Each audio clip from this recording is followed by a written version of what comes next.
Hey, do you remember just before the election when President Trump was still in office that Democrats were questioning whether or not a vaccine that was being rushed together would be safe? Andrew Cuomo, Camilla Kamali thinks she's a hottie Harris, Eric Swalwell, they were all out there front and center saying they wouldn't take it, as if Donald Trump was in a lab coat working in the back of an apothecary, working on the vaccine himself and putting the ingredients together. But once the election was considered settled and over and we got into December 2020, all of a sudden, all of the vaccines were announced that they were ready. Johnson & Johnson, Pfizer, Moderna, they were ready to roll out their prototype.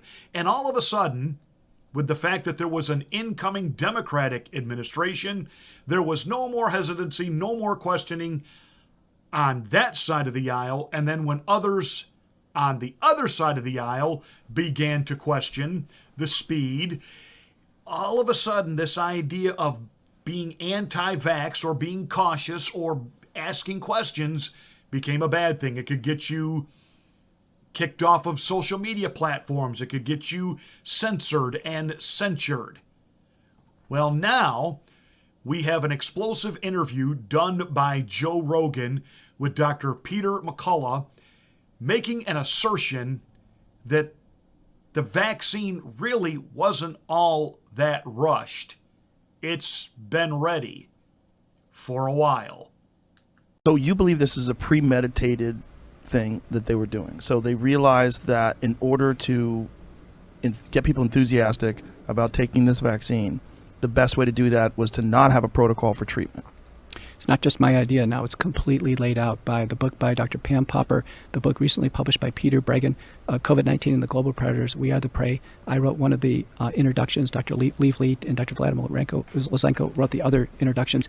These books are basically nonfiction. They have 1,000 citations in the Breggin book showing how it was coordinated and planned. Now Bobby Kennedy has his book out, The Real Anthony Fauci. I'm the most mentioned physician in that book. I can tell you that if you want to find the evidence that Moderna was working on the vaccine before the virus ever emanated out of the lab, if you wanted to find the collusions and the operations between the Gates Foundation and Gavi and CEPI and Pfizer and Moderna and the vaccine manufacturers and the Wuhan lab and the National Institutes of Health and Ralph Barrick and University of North Carolina at Chapel Hill and how all this was organized. If you want to see the Johns Hopkins planning seminar called the SPARS pandemic in 2017, where they had a symposium, people showed up, they wrote up their symposium findings, they published this. It says it's going to be a coronavirus. It's going to be related to MERS and SARS. It's going to come over here to the United States. It's going to shut down cities and frighten people. There's going to be confusion regarding a drug, hydroxychloroquine or ivermectin, and we're going to utilize all that in order to railroad the population into mass vaccination. It's laid out in the Johns Hopkins SPARS pandemic training seminar. The only thing they got wrong was the year. They said it was going to be 2025. Instead, it landed a few years early. Of all the things that are out there, what could cause an excess in a single year of 10 million deaths? Now, clearly a big war could, and a pandemic, natural or created by bioterror. The natural pandemic, the last gigantic one, was 100 years ago. We are healthier today, but the speed of travel, and therefore the speed of global spread, that works against us. But in some ways, the bioterror thing scares me the most. The government thing to decide, okay, this is a problem, how do you move resources around, how do you allocate the scarce supplies? You know, when an epidemic hits, governments having been prepared in advance and going through simulations, that will help them make the decisions that are only in their hands. Governments having been prepared in advance and going through simulations. Before I jump into this, let me give the official YouTube disclaimer. The vaccine, according to the manufacturers and the CDC, is safe. It is effective. If you take it, you still could get coronavirus, but it will lower the severity. It will lower your chances of needing the hospital and will drastically lower the chance that you might die from the virus. There, we have satisfied by giving the official disclaimer. Now, let's back up Over a year ago, I made the statement repeatedly. Got a little trouble for it, but made the repeated statement. When you create the virus, you can also create the antidote. Some of us understood that the lab leak theory was not a theory. Finally, media is allowing us to talk about those things because even the mainstream media has picked up on this. But that didn't stop Dr. Anthony Fauci's former boss, Dr. Francis Collins, you know, the singing nun, the guy with the guitar. Let me refresh your memory. Somewhere past the pandemic, when we're free, there's a life I remember, full of activity. Somewhere. I don't care, even if you believe all of that, that is just total cringe. I mean, that is just, this guy has doctorates. This guy is asked serious questions about legitimate issues, and we're supposed to take this serious because he hasn't just done it for this. He's got a lot of videos out there singing about this virus, singing about this antidote, singing about this sickness. I mean, it's weird. But on his way out, Sunday was his last day, Dr. Francis Collins took a parting shot and said, "It is absolutely ridiculous to think that this escaped from a lab in Wuhan. This is a natural creation that happened, we know, in a wet market when two bats apparently fornicated with each other and their droppings got in somebody's wonton soup." You know, I'm sorry. Recent polls now indicate 77% of all Americans do believe this came from a lab in Wuhan. Shoot, even Jon Stewart made that case. A novel respiratory coronavirus overtaking Wuhan, China. What do? Oh, you know who we could ask? The Wuhan novel respiratory coronavirus lab. The disease is the same name as the lab. That's just a little too weird, don't you think? And then they ask those scientists, they're like, how did this, so wait a minute, you work at the Wuhan respiratory coronavirus lab. How did this happen? And they're like, a pangolin kissed a turtle. And you're like, no, the name of your lab, if you look at the name, let me see your business card. Show me your business card. Oh, I work at the coronavirus lab in Wuhan. Oh, because there's a coronavirus loose in Wuhan. How did that happen? Maybe a bat flew into the cloaca of a turkey and then it sneezed into my chili and now we all have coronavirus. Like, come on. Okay. Wait a second. What about this? There's been an outbreak of chocolatey goodness near Hershey, Pennsylvania. What do you think happened? Like, oh, I don't know. Maybe a steam shovel mated with a cocoa bean. Or it's the chocolate factory. Maybe that's it. That could. Now, I don't know if Dr. Francis Collins is just being diabolical, trying to cover his backside of whatever his connection to all that might be. I'm really beginning to lean toward, after watching some of his cringe videos of him playing the guitar and the sitar and singing and acting like he's at a 60s hippie love-in. I just don't think he's very smart. I'm sorry. I think he's kind of stupid, or definitely incredibly naive about life.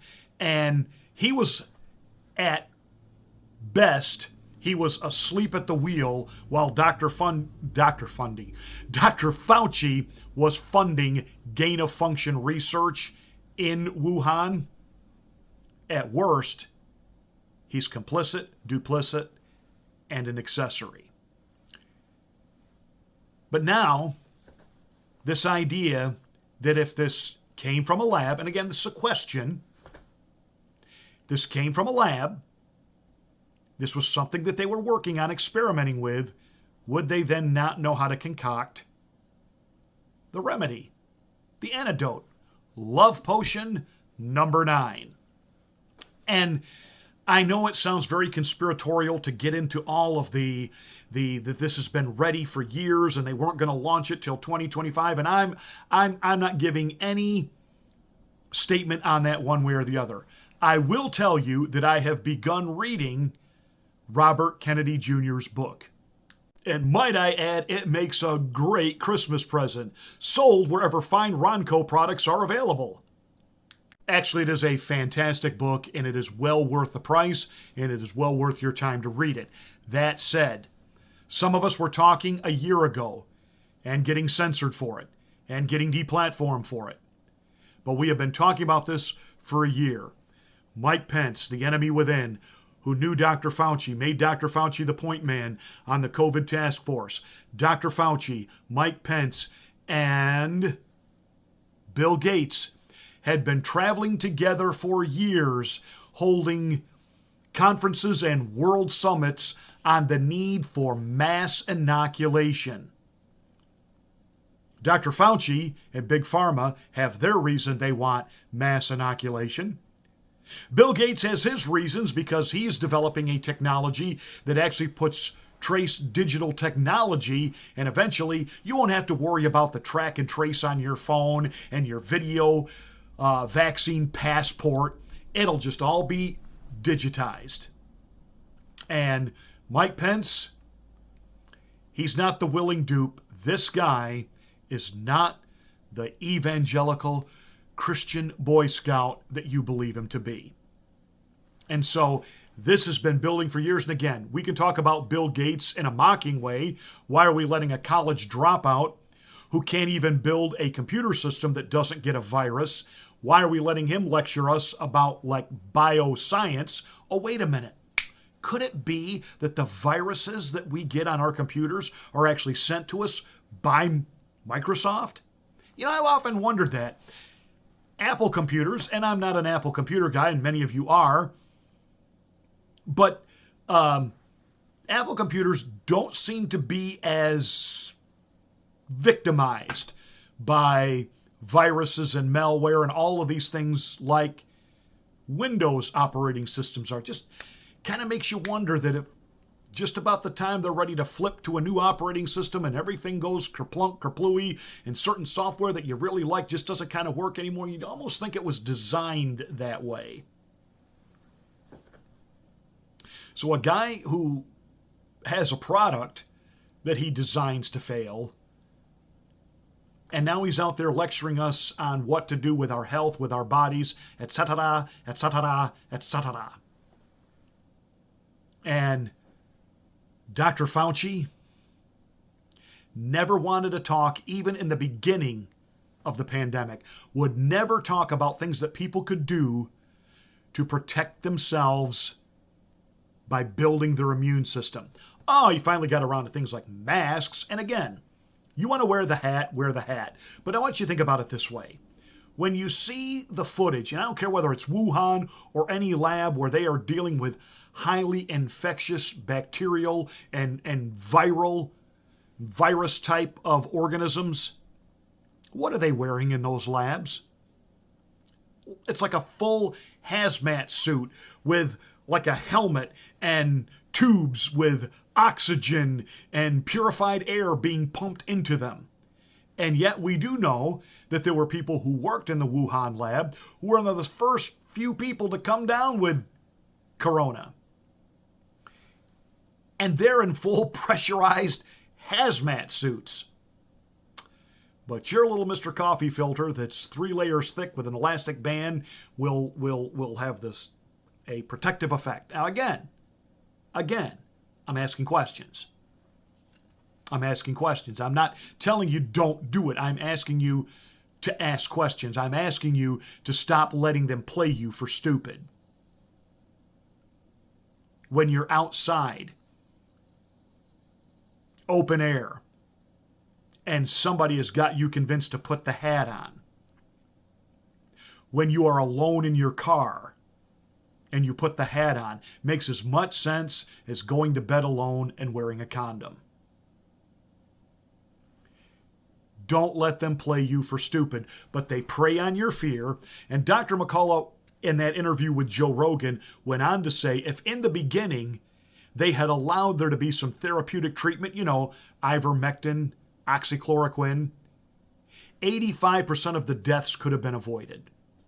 Now, again, disclaimer, there were some tests done showing that, ivermectin and oxychloroquine are just not as effective as they're being portrayed to be. But then again, when you look at the way the tests were done, it was almost as if the test was designed to fail. It is interesting that if you want somebody to fail something, they can. If you want to test a blind person in their literacy, but you don't give them the test in Braille and it's in print and they can't read it, you can say, this person is just not educated.